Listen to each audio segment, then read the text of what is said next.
आद्विक ने घुमाते हुए पीछे की तरफ देखा, लेकिन उसने गन नीचे नहीं की।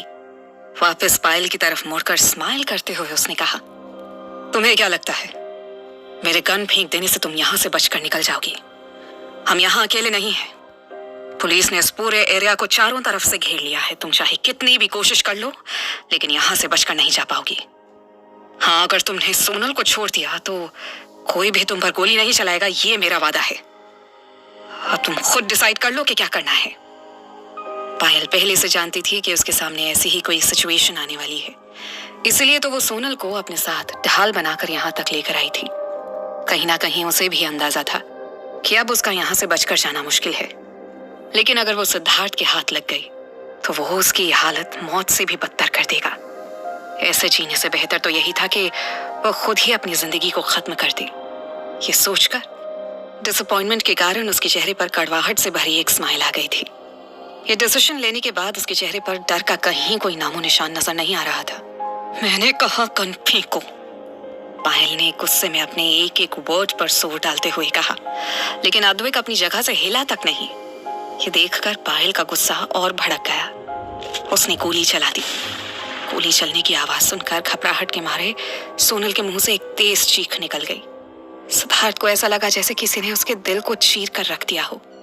एकदम से पैनिक होते हुए वो जोर से चिल्लाया, आद्विक क्या कर रहा है? इसी वक्त गन फेंक दे, मार देगी उसे वो। सिद्धार्थ की घबराहट को महसूस कर पायल के चेहरे पर स्माइल आ गई थी। 1 सेकंड से भी कम टाइम में उसने अपनी गन वापस सोनल के सिर पर पॉइंट कर दी। सिद्धार्थ को ऐसा लग रहा था जैसे उसकी बॉडी में जान ही नहीं बची है। अमन ने तुरंत उसका हाथ पकड़ते हुए उसे सपोर्ट किया और आद्विक की तरफ देखकर चिल्लाया, आद्विक सब कुछ हमारे कंट्रोल में है, वो कुछ नहीं कर पाएगी, गन फेंक दे। आद्विक ने एक बार खा जाने वाली नजरों से पायल की तरफ देखा और फिर अपनी गन नीचे फेंक दी।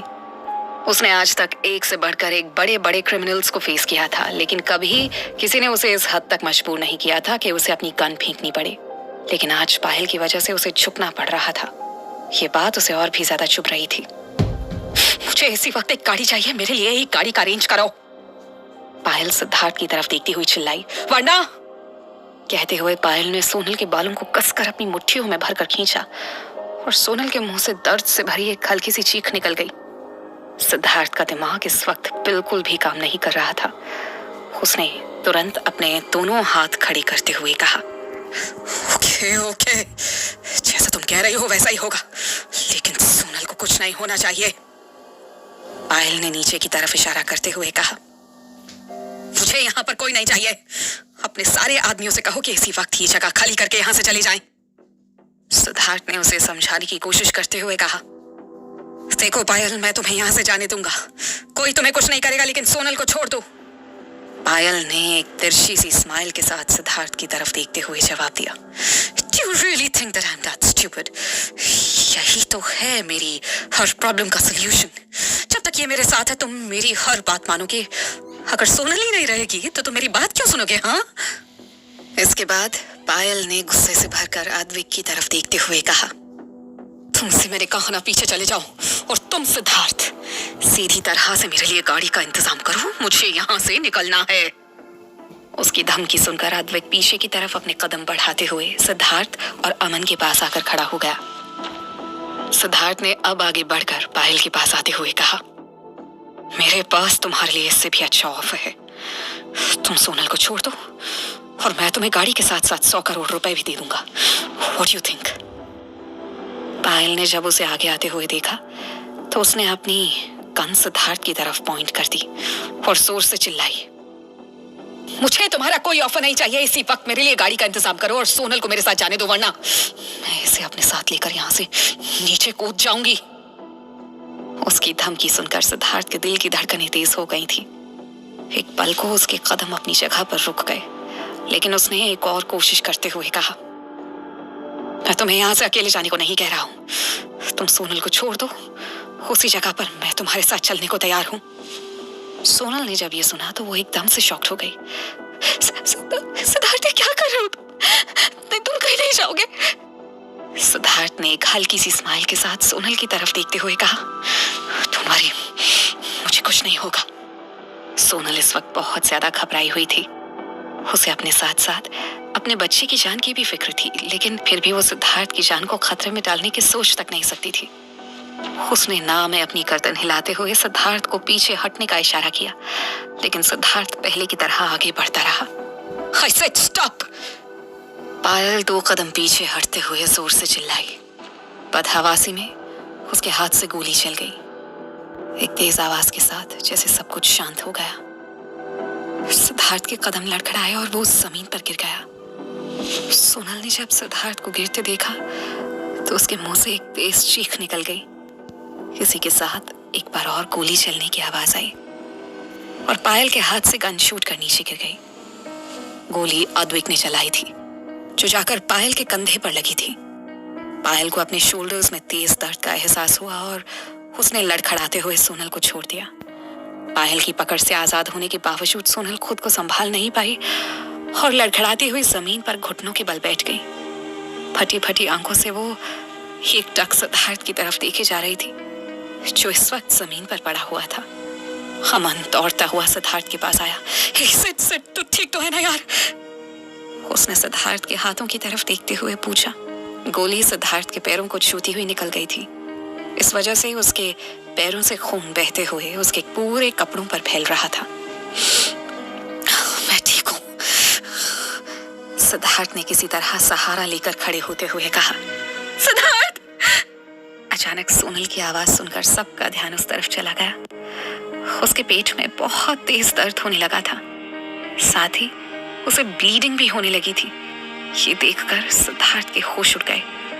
अपने पैरों के दर्द की परवाह किए बिना वो तेजी से दौड़कर उसके पास आ गया। अमन भी तुरंत उसके पास आ गया। अमन, क्या हुआ इसे? सिद्धार्थ ने सोनल का हाथ पकड़ते हुए घबराहट में पूछा। अमन को पहले तो लग रहा था कि शायद सोनल को इन सारे इंसिडेंट के बीच में चोट लग गई होगी, लेकिन जब उसने सोनल की हालत देखी तो तुरंत उसके एक्सप्रेशंस चेंज हो गए। I think she is pregnant. क्या बकवास कर रहे हो? प्लीज चेक करो इसे, सिद्धार्थ ने झल्लाते हुए कहा। लेकिन जब उसे एहसास हुआ कि अमन ने अभी अभी क्या कहा है तो वो जैसे हिलना तक भूल गया। क्या कहा तूने? सोनल प्रेग्नेंट है? अमन ने हाँ में अपनी गर्दन हिला दी।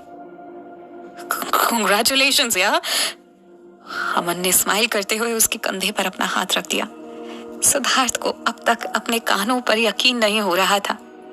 न जाने कितने दिनों से वो इस दिन का इंतजार कर रहा था, लेकिन आज जब उसे एक गुड न्यूज मिली तो ऐसी हालत में हमें इसे जल्दी से हॉस्पिटल लेकर जाना होगा, वरना बहुत प्रॉब्लम हो जाएगी। मैं गाड़ी लेकर आता हूँ, अमन ने तुरंत उठते हुए कहा। अद्विक भी नीचे खड़े सारे लोगों को ऊपर आने के लिए इंस्ट्रक्शंस दे रहा था। पायल ने जब ये सुना तो उसका गुस्सा एक बार फिर से बढ़ने लगा। फिलहाल किसी का भी ध्यान उसकी तरफ नहीं था। ये देखकर उसने तुरंत मौके का फायदा उठाते हुए जमीन पर पड़ी गन उठा ली। पायल के हाथ में एक बार फिर से गन देखकर एक ही पल में सबके चेहरे से खुशी गायब हो गई। अद्विक को अब अफसोस हो रहा था कि क्यों उसने पायल को हल्के में ले लिया। अद्विक के इंस्ट्रक्शन के बाद नीचे खड़े सारे लोग अब ऊपर आने लगे थे। पायल ने जब उन सबको ऊपर आते हुए देखा तो उसका चेहरा सफेद पड़ने लगा था। वो आज चाहे जो भी कर ले, लेकिन यहाँ से बचकर जाना उसके लिए इम्पॉसिबल था। पायल ने एक बार नदी के पानी की तरफ देखा, जो शोर मचाते हुए तेजी से पत्थरों से टकराता हुआ जा रहा था। उसके चेहरे पर स्माइल आ गई। बहुत खुश हो ना तुम सब, लेकिन ये खुशी मैं अब ज्यादा देर की नहीं रहने दूंगी। आज अगर मुझे यहाँ मरना भी पड़ेगा तो भी मैं इस बात का अफसोस नहीं रखूंगी, क्योंकि मैं अकेली नहीं मरूंगी, तुम सबको भी अपने साथ ले जाऊंगी। उसकी बात सुनकर हैरानी से सबकी आंखें फैल गई थी। नमम, मैं तुम्हारे साथ भले नहीं रह पाई, लेकिन मैं आज भी सिर्फ और सिर्फ तुमसे प्यार करती हूँ और हमेशा सिर्फ तुमसे प्यार करती रहूंगी। कहते हुए पायल की आंखों से आंसू बहने लगे। एक ही पल में सिद्धार्थ की समझ में आ गया कि पायल क्या करने की कोशिश कर रही है। पायल ने अब अपने आंसुओं को पोंछते हुए अपनी गन सोनल की तरफ पॉइंट कर दी। गुड बाय प्यारी बहना, हमारा साथ यहीं तक का था। इसी के साथ उसने एक के बाद एक लगातार 2 बार फायर किया। अमन! सिद्धार्थ ने आगे बढ़ते हुए उसे रोकने की कोशिश की, लेकिन तब तक बहुत देर हो चुकी थी। वो गोलियां सोनल को छू भी पाए उससे पहले ही अमन खुद बीच में आ गया था। मैं अपनी प्रिया को तो नहीं पाए, लेकिन मैं सोनल को कुछ नहीं होने दूंगा। शायद इसके बाद मेरे दिल पर पड़ा बोझ कुछ कम हो जाए। यही वो जगह है जहाँ प्रिया भी मुझे छोड़कर चली गई थी। अब वक्त आ गया है कि मैं भी अपनी प्रिया के पास चला जाऊं। मैं भी अपनी प्रिया के पास चला जाऊं। अमन ने अपने दर्द को दबाते हुए एक फीकी सी स्माइल के साथ जवाब दिया। अमन की बातें सुनकर सिद्धार्थ और आत्विक दोनों का ही माइंड पूरी तरह ब्लैंक हो गया था। पायल ने जब ये नजारा देखा तो वो जैसे गुस्से से पागल हो गई। वो किसी भी तरह आज सोनल को मार डालना चाहती थी, लेकिन अमन ने उसके पूरे प्लान पर पानी फेर दिया। अभी भी उसकी रिवॉल्वर में एक गोली बाकी थी। उसने जैसे ही गोली चलाने की कोशिश की, अमन ने तेजी से आगे बढ़ते हुए उसका हाथ पकड़ा और उसके साथ वहीं नीचे की तरफ छलांग लगा दी। अमन! सिद्धार्थ के मुंह से एक